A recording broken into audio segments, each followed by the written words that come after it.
मोक्षमार्गस्य नेतारं भेत्तारं कर्मभोभृतां ज्ञातारं विश्वतत्त्वानां वंदे तद्गुणलब्धये।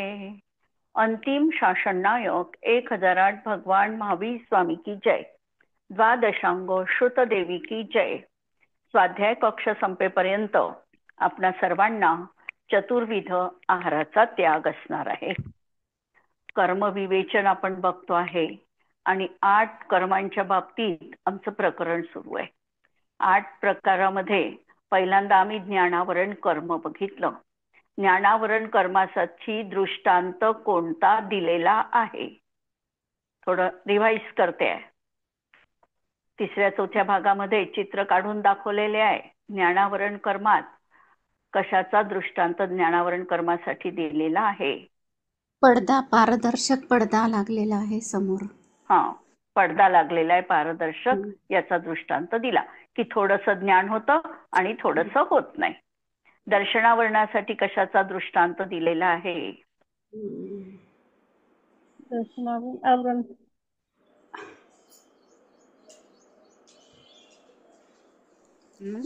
द्वारपाल। द्वारपालाचा दिलेला आहे की द्वारपाल जसं राजाला मिळायसाठी जाऊ देत नाही आतमध्ये, द्वारपालाचा दृष्टांत दिलेला आहे। तसा दर्शनावरण कर्म दर्शनासाठी म्हणजे अवलोकन करण्यासाठी, सामान्य अवलोकन करण्यासाठी प्रतिबंध करणारं कर्म आहे। ज्ञानावरण दर्शनावरण मोहनीयासाठी कशाचा दृष्टांत दिला?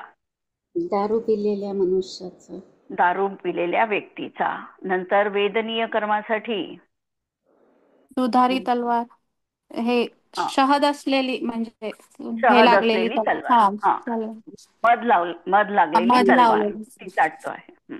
हे झालं। नंतर आयुसाठी जोखड मध्ये पाय, तो जोखड मध्ये अडकलेला आहे, पूर्ण हात पाय त्यांनी असे वर बांधून टाकलेला आहे त्याला। तशा प्रकारे तुरुंगाचा पण आपण सांगू शकतो की जसा एखाद्या व्यक्तीला तुरुंगात बंदिस्त टाकलेला आहे त्याप्रमाणे। नंतर आयु झालं। गोत्र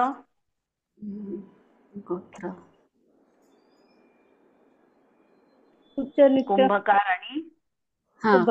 आणि मडकं, लहान मोठे मडके जसं तो निर्माण करतो त्याप्रमाणे गोत्रकर्मासाठी कुंभकाराचा दृष्टांत दिलेला आहे। कोणतं राहिलं आता? वेदनीय झालं, ज्ञानावरण दर्शनावरण नामकर्म। नामकर्मासाठी चित्रकाराचा आहे। चित्रकाराचा आहे, बरोबर आहे। जसा चित्रकार नानाविध चित्र रंगवतो त्याप्रमाणे नामकर्म देखील नानाविध आकृती, एकसारखी एक कुणाचीही आकृती नाही। प्राणी म्हटलं आम्ही तर प्राण्यांना देखील वेगवेगळ्या प्रकारचं त्या ठिकाणी स्वरूप दिलेलं आहे, म्हणजे थोड्याफार फरकाने। बरोबर आपली गाय आपल्याला ओळखू येते है ना, किंवा जो कुत्रा पाळणारा व्यक्ती असेल त्याला स्वतःचा कुत्रा ओळखू येतो, म्हणजे काही ना काही त्याच्यामध्ये फरक आहे। तशा प्रकारे नामकर्म चित्रकाराप्रमाणे आहे। गोत्र झालं, नाम झालं, आणखी कोणतं राहिलं आता? झाले का 8? अंतराय। अंतराय कर्मासाठी दृष्टांत कुणाचा आलेला आहे? अजून यायचा आहे, तो सांगायचा आहे, आपलं अंतराय व्हायचं आहे। अंतरायासाठी दिलं कोशागार, जसा राजाला प्रतिबंध करतो की आपल्या कोशामध्ये एवढाच पैसा आहे, तुम्ही एवढाच खर्च करू शकता, अशा प्रकारे कोशागाराचा दृष्टांत अंतराय कर्मासाठी आलेला आहे। हे 8 कर्माचे 8 ठोकळमानाने दृष्टांत आहे। यांचा आपण आयु, सत्व आणि उदय हे पण प्रकरण थोडंफार पाहिलं। डिटेल तर खूप शिकता येऊ शकतं, पण प्रायमरी बेसमध्ये आपण असं बघितलं की यांचं उदय कुठपर्यंत आहे, सत्व कुठपर्यंत असतं आणि बंधक कुठपर्यंत, कोणत्या गुणस्थानापर्यंत होऊ शकतो। आमचं प्रकरण सुरू आहे नामकर्माचं। आम्ही त्या दिवशी थोडक्यामध्ये कोणत्या प्रकृतीचा भेद बघितला होता? गती आणि आयु याच्यामध्ये भेद बघितला होता। कारण आयु म्हणतानाही 4च आयु आम्हाला माहिती आहे, ज्ञात आहे। नरकायु, देवायु, तिर्यंचायु आणि मनुष्यायु। आणि नामकर्मामधला जेव्हा गती नामकर्माचा भेद सांगतो तेव्हा ही 4 गती असा भेद सांगतो। आणि आमच्या मनामध्ये नेहमी कन्फ्युजन असतं की आयु आहे की गती आहे, आयु आहे की गती आहे, कशामुळे आम्ही पुढच्या भवात निश्चितपणे जातो? तर पुढच्या भवात ज्या आयुमध्ये आपण निश्चितपणे जाणार आहे त्याला कारण असणार आहे आयु कर्म. आयु कर्म हे आमच्या आयुष्याच्या त्रिभागामध्येच बांधल्या जातं. आयु कर्म कसं आहे, हे कर्म निरंतर बांधल्या जात नाही. बाकीच्या 7 कर्मांचा बंध निरंतर होत आहे जीवाला, पण आयु कर्म काही ठराविक कालालाच बांधलं जातं. याला म्हणायचं आहे 2/3 आयुचा प्रमाण तिथे. म्हणजे समजा एखाद्या व्यक्तीची जर 81 वर्षाची आयु असेल तर 81 वर्षामधून 2/3 आयुष्य वजा करायचं आणि उरलेलं म्हणजे मला वाटते 54 येतं आणि इकडे 27 येते. म्हणजे त्याला पहिला आयुबंधाचा चान्स 81 वर्षाचं आयुष्य असेल तर 57व्या वर्षी त्याला पहिला अपकर्ष काळ मिळतो. म्हणजे इथपर्यंत आम्हाला सवलत दिलेली आहे की ज्या वेळेला आम्हाला समजत नाही, आम्हाला काही विवेक नसतो, त्यावेळेला आयुबंध होत नाही. आणि नंतर मात्र आयुबंधाचा पहिला अपकर्ष काल येतो आणि या अपकर्ष कालामध्ये त्याचे परिणाम जर मध्यम दर्जाचे असतील, त्याला मध्यम परिणाम म्हटलेले आहे, तर तो आयुबंध करू शकतो. अन्यथा त्याचा अपकर्ष कालात त्या बंध होणार नाही. नंतर 27चा 2/3 काढून टाकायचा, उरलेला 1/3 घ्यायचा, तेव्हा दुसरा अपकर्ष काल येतो. असं हे आयुबंधाचं गणित आहे. आणि पूर्ण पुढे सेकंदामध्ये मिनिटामध्ये हे गणित येणार आहे की आता एवढेच आमच्या आयुष्याचे मिनिट शिल्लक राहिले, तेव्हा कुठे 8वा अपकर्ष काल येतो. आणि या 8 अपकर्ष कालामध्ये जर त्यांनी आयुबंध केला तर ठीक, त्याची आयु निश्चित झाली. आणि हे 8ही अपकर्ष काल जर निघून गेले तर त्याला शेवटच्या अंतर्मुहूर्तामध्ये निश्चितपणे आयुबंध होईल आणि नंतर त्याची आबाधा इथेच व्यतीत करून नंतर त्या जीवाचं मरण होणार आहे. असं हे आयुच्या बाबतीत वेगळं कोष्टक आहे. आयुचा बंध हा आम्ही बघितला 7व्या गुणस्थानापर्यंत होऊ शकतो, उदय 14व्या पर्यंत आहे आणि सत्व पण 14व्या गुणस्थानापर्यंत आहे. आणि यानंतर आम्ही नामकर्म सुरू केलेलं होतं. नामकर्म हे कसं आहे, नामकर्माच्या प्रकृती सगळ्यात जास्त प्रकृती आहे. 93 प्रकृती नामकर्माच्या आहे. आणि जर आम्ही तत्वार्थ सूत्रातलं आमचं सूत्र पाठ असेल तर आम्ही नामकर्माच्या 93 प्रकृती सांगू शकतो, है ना. आणि बहुतेक आम्हाला पाठ आहे हे. आता समजा 93 प्रकृतीचं कोष्टक सांगताना त्यांनी सांगितलं गती. आणि याच्यामध्ये तत्वार्थ सूत्रामध्ये जे सूत्र दिलंय तिथे 93च्या 93 प्रकृती सांगितलेल्या नाही आहे. काही पिंड प्रकृती आहे आणि काही सुट्या प्रकृती आहे. पिंड प्रकृती याचा अर्थ काय की ज्या प्रकृतीच्या मध्ये भेद आहे त्याला म्हणायचं पिंड प्रकृती. म्हणजे जसं आता गती म्हटलं तर गती आम्ही 4 सांगणार आहोत, म्हणून इथे काय केलं, एकच गती सांगितली. गती माहिती आहे आम्हाला हे अपेक्षित धरून, आणि मग ह्या सांगितल्या की ह्या प्रकृती पिंड प्रकृती आहे. याचे भेद तुम्ही पूर्वी जो अभ्यास केलेला आहे त्याच्यावरून लावून घ्या. नंतर ज्या प्रकृती सांगितल्या त्या सुट्या सुट्या सांगितल्या आणि अशा मिळून तत्वार्थ सूत्राच्या या सूत्रामध्ये 42 प्रकृतींची त्यांनी नावं सांगितली. शेवटच्या 10 प्रकृती सांगताना सेतराणी हा शब्द ठेवला. सेतराणी म्हणजे याच्या विरुद्ध असणाऱ्या प्रकृती, उलट असणाऱ्या प्रकृती, आणि त्या लावून घ्या. आणि शेवटी ठेवलं तीर्थंकरत्वम च. अशा प्रकारे 93 प्रकृती त्यांनी या सूत्रामध्ये पूर्ण केलेल्या आहे. नामकर्माचं वैशिष्ट्य पाहताना नामकर्मामध्ये कशा प्रकृती आहे, ह्या काही प्रकृती याचा निरंतर बंध जीवाला होतो आहे. नामकर्माच्या प्रकृतींचा देखील निरंतर बंध जीवाला होतो. तसं नामकर्म जर आम्ही पूर्ण बघितलं तर नामकर्माचा बंध होणार आहे 10व्या गुणस्थानापर्यंत. हे आम्हाला अत्यंत 6 कर्माचा बंध तर 10व्या गुणस्थानापर्यंत लावून टाकायचा. म्हणून नामकर्माचा बंध आम्हाला होणार आहे तो कुठपर्यंत होणार आहे, 10व्या गुणस्थानापर्यंत हा बंध आहे. उदय, नामकर्माचा उदय आम्हाला शेवटपर्यंत राहणार आहे. शरीर आहे, अंगोपांग आहे, तिथपर्यंत राहणार आहे. आणि त्याचं सत्व पण नामकर्माच्या प्रकृतींचं सत्व देखील आम्हाला शेवटपर्यंत राहणार आहे. फक्त नामकर्माच्या 13 प्रकृती ज्या मी 9व्या गुणस्थानामध्ये क्षय केलेल्या आहे त्या प्रकृतींचं सत्व राहणार नाही. आणि काही आता तीर्थंकर प्रकृतीचं पण सत्व नष्ट होईल 14व्या मध्ये. तर अशा प्रकारे या कर्म प्रकृतींचं थोडक्यात आपण बघितलं. आता थोडं प्रत्येकाचं स्वरूप आपण बघू. इथपर्यंत कोणाला काही प्रश्न नामकर्माच्या बाबतीत? पिंड प्रकृती समजल्या? घ्यायच्या आहे पण पिंड प्रश्न आहे. झाल्यानंतर मग त्याचा बंध कसा होतो? काय काय म्हणजे अपघाती मरण जर झालं तर ज्याचं आता त्याच्या बाबतीत तर खूप सांगण्यासारखं आहे. ज्याचं अपघाती मरण होणार आहे असे फक्त 2 गतीतले जीव आहे. पहिल्यांदा लक्षात घ्यायचं, मनुष्य गतीतले आणि तिर्यंच्या गतीतले यांचंच अकाल मरण म्हणतात. त्याला अपघाती मृत्यू अकाल मरण हे संज्ञा आली आहे. त्यांचं अकाल मरण होऊ शकतं पण कुणाचं होऊ शकतं? ज्यांनी पुढील आयुचा बंध केला आहे, नवीन आयुचा, त्यांचं अकाल मरण कधीही होत नाही. नियम काय? ज्यांनी नवीन आयु समजा पहिल्यांदा अपकर्ष कालात बांधलेली आहे तर त्याचं अकाल मरण कधीही होत नाही. आणि ज्यांनी आयुबंध केलेला नाही आहे अशा जीवांचं एखाद्या वेळेला अपघातात विष प्राशन करून कोणत्या तरी एखाद्या संकटात सापडून अकाल मरण होऊ शकतं. अकाल मरण याचा अर्थ समजायचा आहे, आयुचे निषेक हे प्रतिसमय उदयात येऊन निघून जातात. पण ज्या वेळेला अपघात होतो त्यावेळेला त्याच्या सत्तेमध्ये असलेले जितके काही आयुचे निषेक आहे ते त्या शेवटच्या अंतर्मुहूर्तामध्ये त्या सगळ्यांची उदीरणा होते. उदीरणाचा अर्थ एकदम ते उदयात येतात आणि तिथली सत्ता पूर्णतः संपून जाते. ज्याला तत्वार्थ सूत्रात नाव दिलेलं आहे अपवर्तन होणे.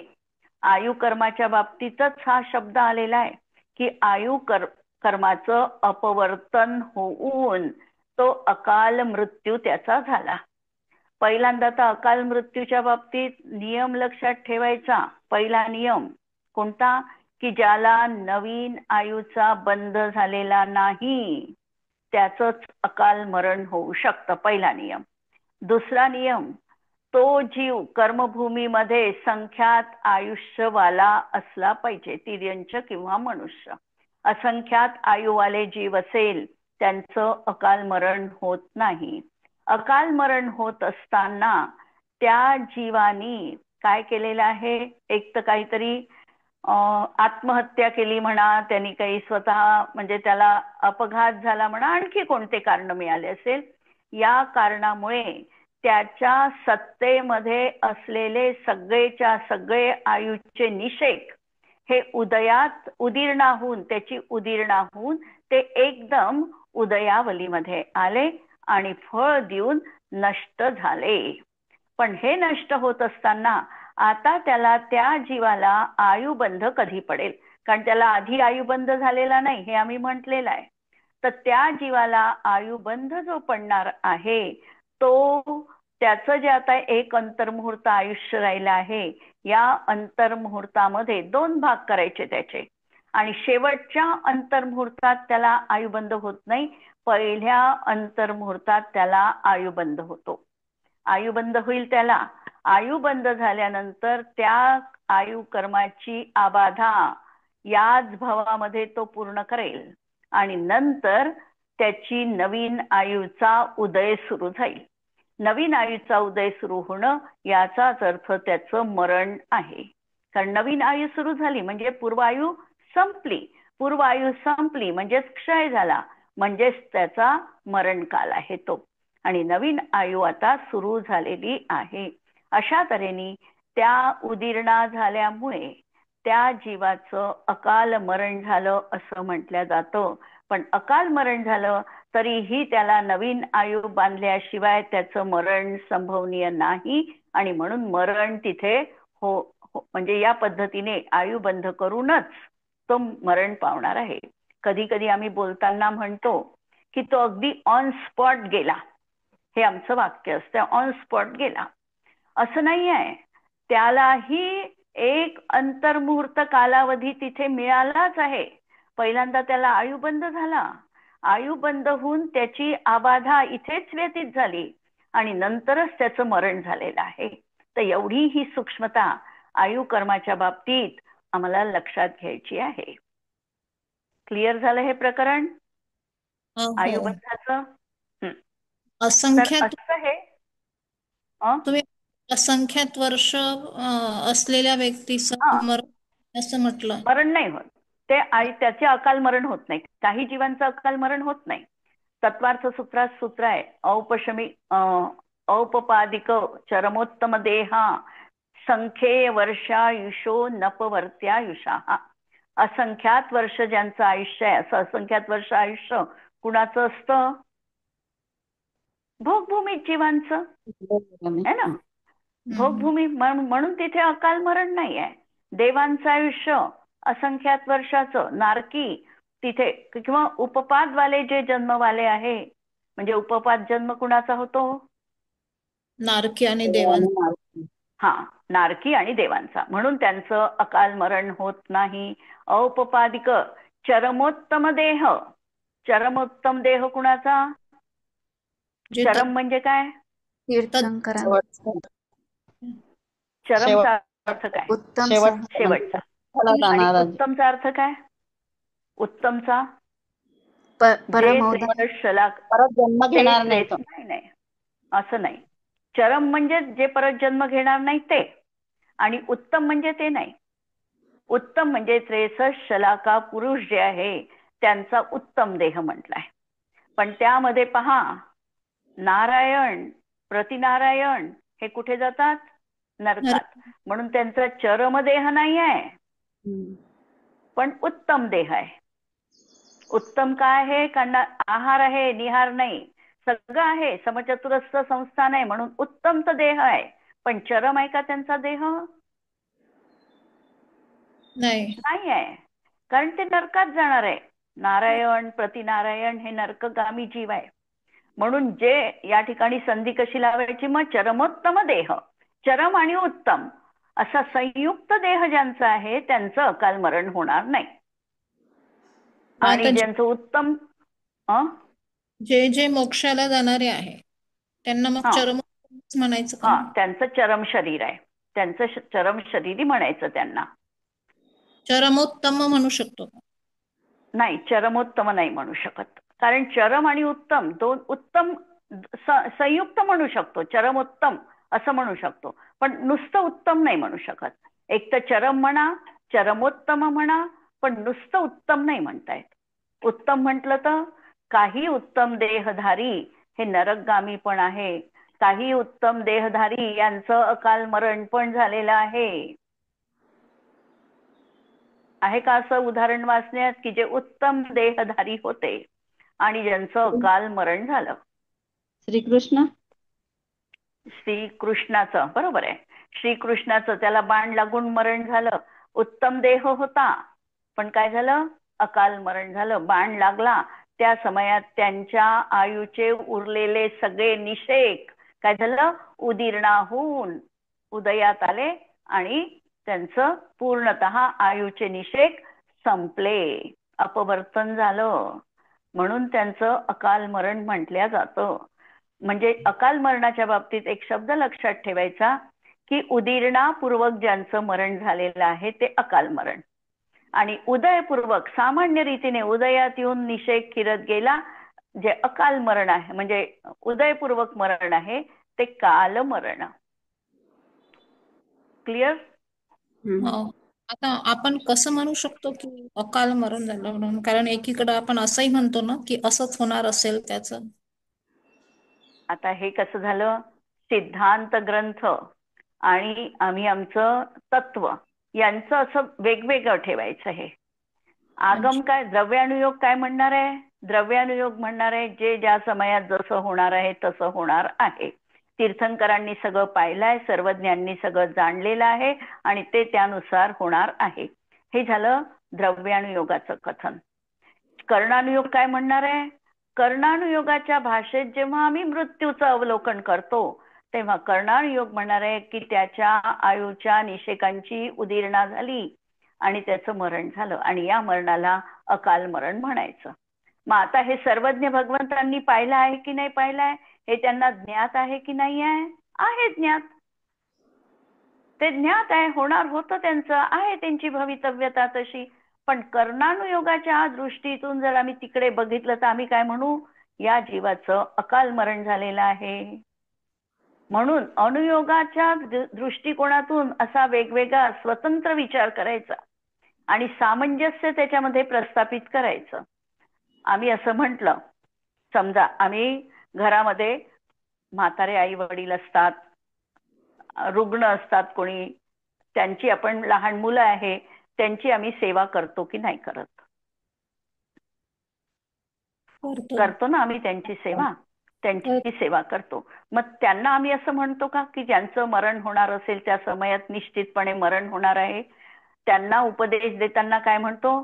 तू धीर धर, तुझं आत्ता काहीही होणार नाही, तुला अजून खूप जगायचं आहे, म्हणतो का असं? उपदेश देताना म्हणतो की नाही म्हणत? तुझं काय आत्ताच वय झालं का?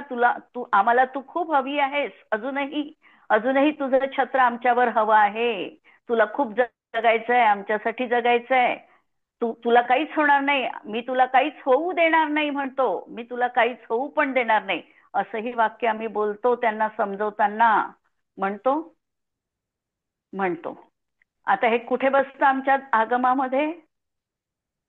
आगम तर काय म्हणेल? तू वाचवू शकतो का? नाही वाचवू शकत.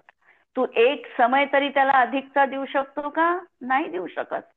पण प्रथमानुयोगामध्ये बोलायचंय आम्हाला, त्या व्यक्तीशी त्या अनुयोगात संवाद साधायचा आहे, तर आम्हाला त्याच भाषेत बोलावं लागतं. छोट्या मुलांशी कसं बोलतो आम्ही? बोबडा बोलत असेल तर कौतुक आणि काय बोलतो आम्ही त्याच्याशी पण? बोबड्या भाषेत बोलतो की नाही बोलत? बोलतो. मग आता तिथे तुम्ही द्रव्यानुयोग लावाल का की मला ही भाषा शोभत नाही? जसं अमृतचंद्र आचार्यांनी म्हटलं की व्यवहार नयहा न अनुसर्तव्य, म्लेंछ भाषीयांना, संस्कृत भाषीयांना म्लेंछ भाषीय होणं शोभास्पद देत नाही. तिथे लावू का आम्ही आमची थेअरी? नाही लावू शकत. नाही, कारण आहे त्याला. आम्ही ती प्रथमानुयोगाच्या माध्यमातून ते आम्ही समजतो आहे आणि प्रथमानुयोगाची भाषा अशीच राहणार आहे. आम्हाला त्याच्यातून आमचं तत्व समजायचं आहे आणि म्हणून हे म्हणणं गैर नाही, कारण हा नयाचा प्रकार आहे, ही विवक्षा आहे. पण याच्यातून सिद्धांतावर आम्ही ठाम असलं पाहिजे. सिद्धांत आमच्या हृदयामध्ये हृदयस्थ असला पाहिजे, भिनला पाहिजे सिद्धांत. भाषा नयाची असणार आहे, व्यवहार नयाची पण भाषा आगम संमत आहे की नाही आहे? व्यवहार नयानी जीवाला शरीर सांगितलं आहे की नाही सांगितलं आहे? आत्ताच आपलं शरीर कोणतं आहे? कोणतं म्हणू? औदारिक शरीर आहे. मला औदारिक शरीर आहे, माझं औदारिक शरीर आहे म्हणू की नाही म्हणणार? म्हणतो, म्हणणार आहे. ती नयविवक्षा आहे, नयानी समजायचं आहे. म्हणून कधीही म्हणजे एकांताने आपण कथन नाही करायचं, एकांत स्वीकारायचं पण नाही. कसं लावायचं? सगळं कथन आमचं अनेकांत पद्धतीने बसलं पाहिजे.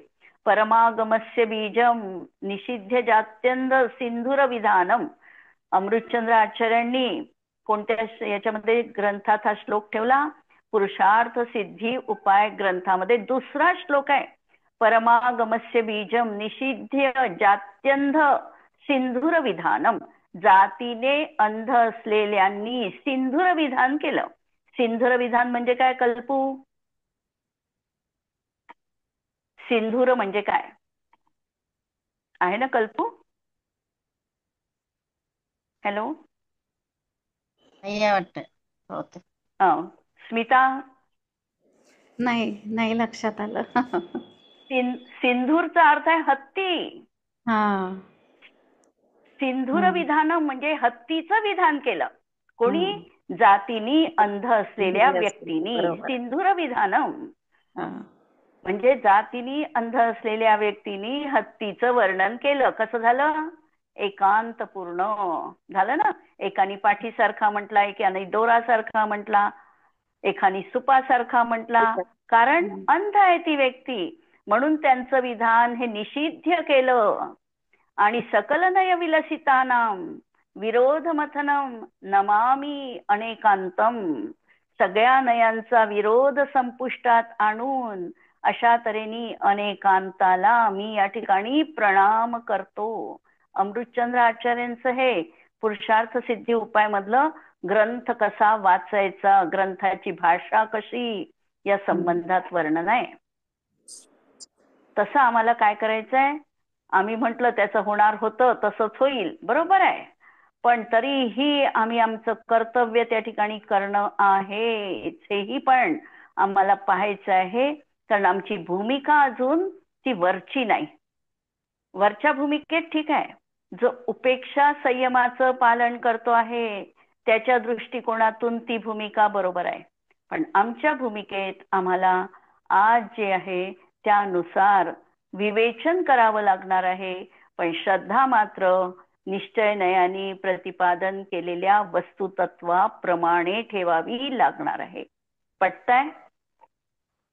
ठीक आहे, पुढचं घेऊ. हा, कसं चाललंय आपलं नामकर्माच्या प्रकृती आम्ही बघतो आहे. आणि नामकर्म काय करणार आहे, शरीराचं संघटन म्हणजे शरीर आमचं टिकण्याचं कार्य. कोणतं कर्म करणार आहे, नामकर्माच्या अधीन आहे. एवढं म्हणजे सगळ्या गती जाती हे सगळं नामकर्माचे हे भेद प्रभेद आहे. यामध्ये किती प्रकृती, पिंड प्रकृती सांगितल्या, 14 प्रकृती ह्या पिंड प्रकृती आहे.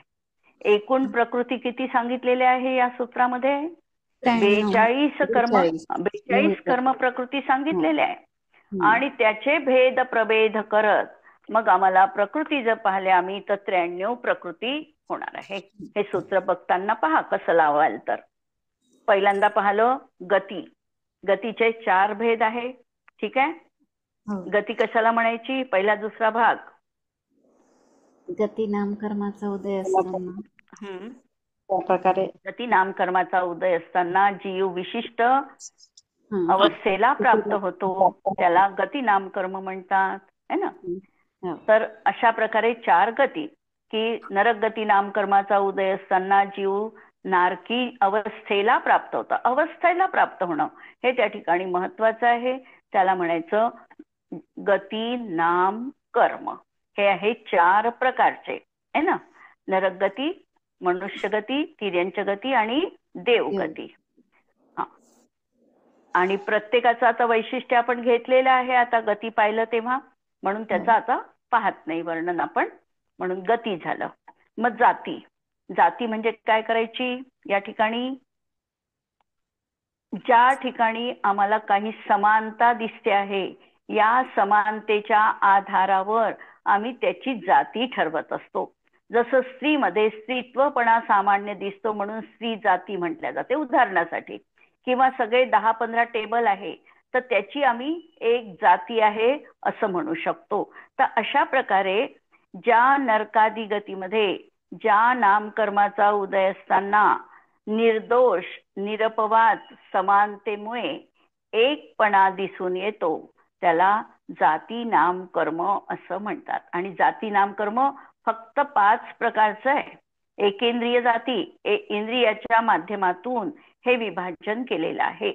ज्या जीवांना एकच इंद्रिय आहे त्यांना म्हटलं एकेंद्रिय जाती नामकर्माचा उदय आहे त्यांना. नंतर द्विनेंद्रिय, 3 इंद्रिय, चतुरेंद्रिय आणि पंचेंद्रिय. पंचेंद्रियामध्ये देखील संज्ञी असंज्ञी जाती नामकर्मामध्ये भेद लावलेले नाही. म्हणून ज्या कर्माचा उदय असताना जीव एकेंद्रिय जातीमध्ये उत्पन्न होतो, एकेंद्रियादी जातीमध्ये उत्पन्न होतो, त्याला एकेंद्रिय जाती नामकर्म म्हणायचं. असंच बाकीचं लावून घ्यायचं. याचे भेद किती आहे, 5. गतीचे किती झाले, 4. काउंट करायचे आहे आपल्याला. 93चं गणित बसवायचं आहे आणि म्हणून गतीचे 4, जातीचे 5. नंतर आता तिसरा भेद आहे शरीर. शरीर म्हणजे काय आहे की आम्हाला जी काही जाती मिळणार आहे, गती मिळणार आहे त्यानुसार आमच्या शरीराची रचना पण होते. समजा मनुष्य गती आणि पंचेंद्रिय जाती मिळाली है ना, मनुष्य गती आहे म्हणजे पंचेंद्रिय जाती राहणार आहे, तर त्या जीवाच्या शरीराची रचना कशी होईल? पंचेंद्रिय मनुष्यासारखी होईल. एखाद्या जीव सिंह पर्यायी गेला तर त्याच्या शरीराची रचना ही सिंहाच्या आकारा समान होईल. देव गेला तर त्याचं समचतुरस्र संस्थान तशा प्रकारचं त्याच्या शरीराची निर्मिती होईल. म्हणून अशा प्रकारे ज्या कर्माचा उदय असताना गती आणि जातीला अनुसरून शरीराची रचना होते त्याला शरीर नाम कर्म म्हटलं जातं. ठीक आहे, जिथे समजलं नाही तिथे विचाराल. याचे भेद किती? शरीर किती आहे? 5. 5. 5 शरीर आहे. मग याचे भेद किती होतील? 5. 5. 5 शरीर आहे त्याचे भेद झाले 5. कोणते? औदारिक, वैक्रियक, आहारक, तेजस आणि कर्मण. कारमाण असे. तर ज्या म्हणजे आता औदारिक शरीर कशाला म्हणायचं?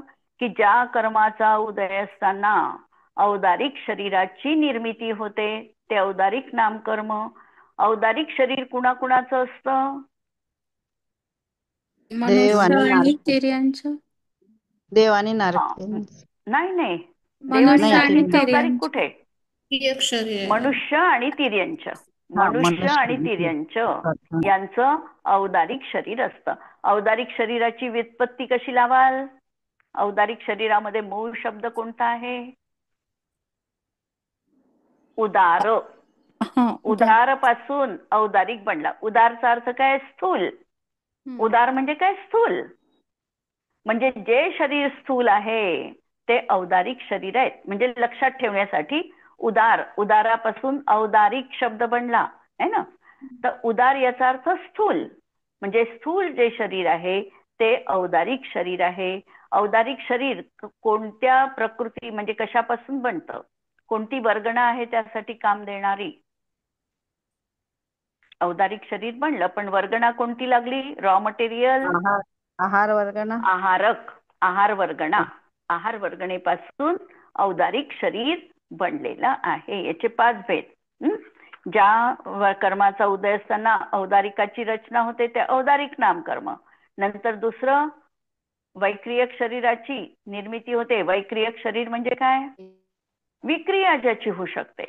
लहान मोठं वगैरे असं जे शरीर होऊ शकतं, विक्रिया करू शकतात, ते झालं वैक्रियक शरीर है ना. विक्रिया, वैक्रिया आहे म्हणून वैक्रियक. तिसरं कोणतं शरीर? आहारक शरीर. आहारक शरीर कोणाचं असतं? 6व्या गुणस्थानवरती मुनींच. याच्यातून जे 6व्या गुणस्थानवरती मुनींचं, ज्यांना आहारक वृद्धीची प्राप्ती झाली अशा मुनींना ज्या वेळेला शंकामध्ये तत्वामध्ये काही शंका उत्पन्न होते किंवा तीर्थवंदनेचा भाव होतो त्यावेळेला हे शरीर निर्माण होतं.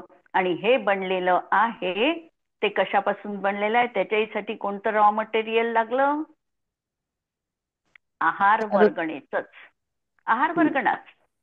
म्हणजे औदारिक, वैक्रियक आणि आहारक ही 3 शरीरं कशापासून बनली? आहार वर्गणेपासून बनली. श्वासोश्वास कशापासून बनला?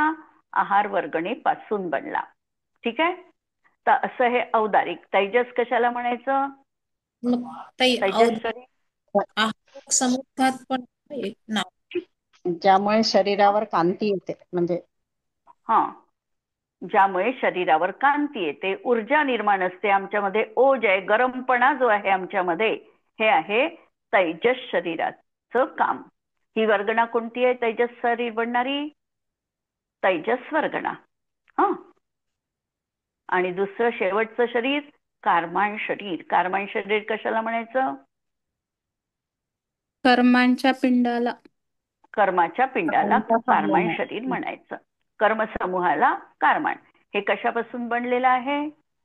कारमाण शरीर कारमाण वर्गणेपासून. ठीक आहे, इथपर्यंत क्लिअर झालं. आता नंतरचं आहे तिसरं कोणतं आहे? शरीर. नंतर अंगोपांग.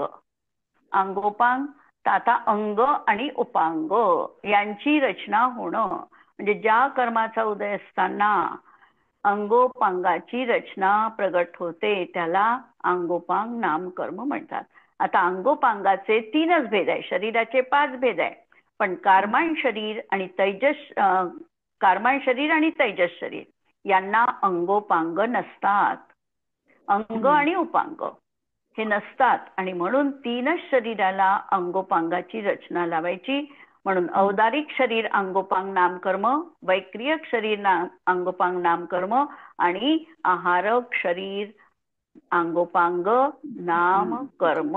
अंग कोणतं आणि उपांग कोणतं? अंग किती? 8 अंग. जेव्हा आम्ही म्हणतो की अष्टांग नमस्कार कर, अष्टांग नमस्कार करताना 8 अंग लवून केलेला नमस्कार. कोणते 8 अंग? 2 हात, 2 पाय, नितंब, पाठ, छाती आणि मस्तक, हे 8 अंग आहे. आणि उपांग हे जे बोट वगैरे सगळं काही आहे, हे सगळं काय आहे? उपांग आहे. अशी अंग आणि उपांगाची रचना ज्या ठिकाणी असते त्या ठिकाणी अंगोपांग नामकर्माचा उदय आहे. आणि तेजस आणि कारमान शरीराला मात्र अंगोपांग असत नाही, आणि म्हणून तिथे अंगोपांग नामकर्माचा उदय भेद नाही आहे. म्हणून आता पहिल्याचे झाले गतीचे 4, जातीचे 5, नंतरचे भेद किती? शरीराचे 5, 14 झाले, नंतर 3 मग 3 आणि 17. याचे 3 17. आता बाकीचे भेद आपण पुढच्या क्लासमध्ये बघू. ठीक आहे. ताई, आपल्याला आहारक शरीर बघता येतं का मग? नाही, आहारक शरीर हे सूक्ष्म आहे, म्हणून आपण वैक्रियकही शरीर चतुर्थ काळात देवांचं शरीर बघू शकत असू, पण वैक्रियकही शरीर आज पंचम काळात तर आम्हाला दृष्टोत्पत्तीस पडत नाही.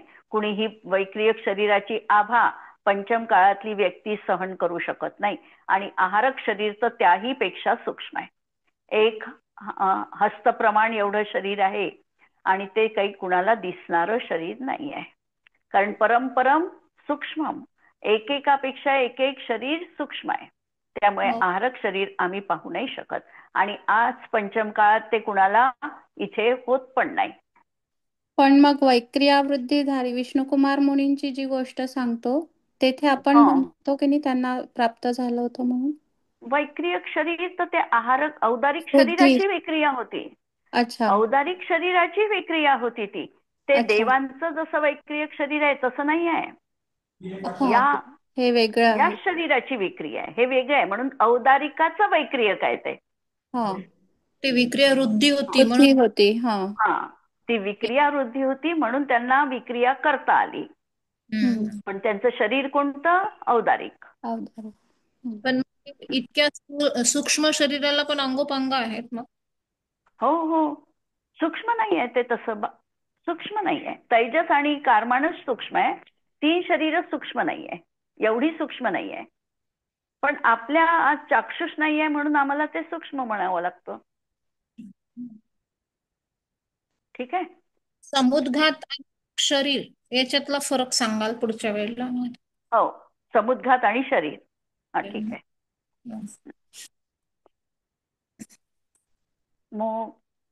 नमो जिनवाणी के ज्ञान ते सुझे लोकालोक, सो जिनवाणी मस्तक नमो सदा देत हो. नमो अरिहंताणम, नमो सिद्धाणम, नमो आयर्याणम, नमो वज्रायाणम, नमो लोये सवस्हूणम. जय जिनेंद्र.